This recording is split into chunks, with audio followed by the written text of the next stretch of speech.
Alright, take two. This is the steam bath project, and what we've got here is a Chofu brand wood burning stove. You can see if you open up the door here, it has a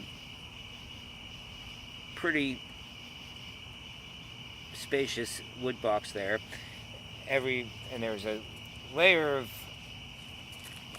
stainless steel on the other side of this layer, such that what you've got there is a water jacket. So the fire heats up water, which as it heats it up, the warmer water flows out of that system into, I think you're supposed to hold the camera now.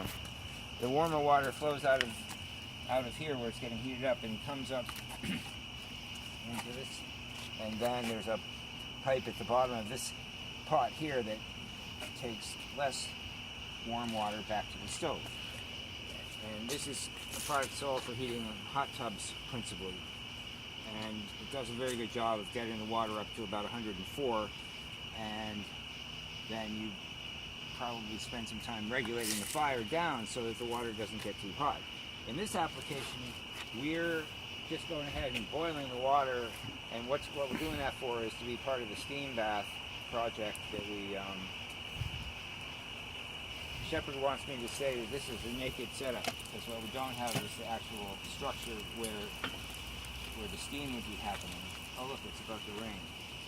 And so what you can see more is the whole system, because otherwise if you visited at, say, Burning Man where we do this, it would be the pot of boiling water inside the space, and you'd be a little more mysterious what's happening. So I'll just go over it.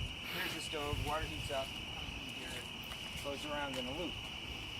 Now once this is vigorously boiling, a certain amount of water evaporates, and that means we need to constantly be adding fresh water into the system, which is what's going on up here. I don't know if you'll see it in this dark light.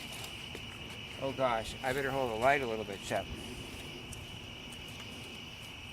Right, so this is a beer keg that we put some fittings on, and I installed an old-fashioned brass toilet float on the inside, so this tank can't overflow. The water supply that feeds into it from the bottom, when it gets to a certain level, the valve shuts off.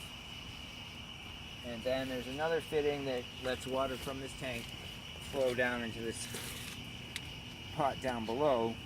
And this pot down below also has a toilet float valve on it, in it. And this pot is set to be the same height as the water in this pot over here. So as water evaporates from boiling, a little more water from that pot comes in and refreshes, and so the level stays more or less constant. And that's important because this stove never wants to run dry when you're operating it. And if you didn't have a whole refined system like this, you could do a simpler version where you were just keeping track of how much water was in there and adding some every once in a while with a bucket or something. So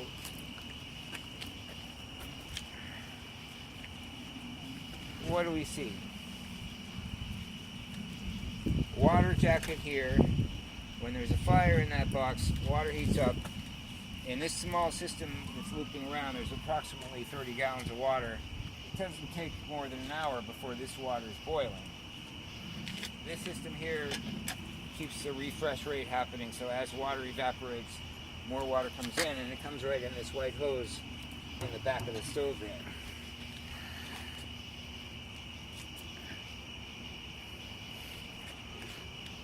And that's about that.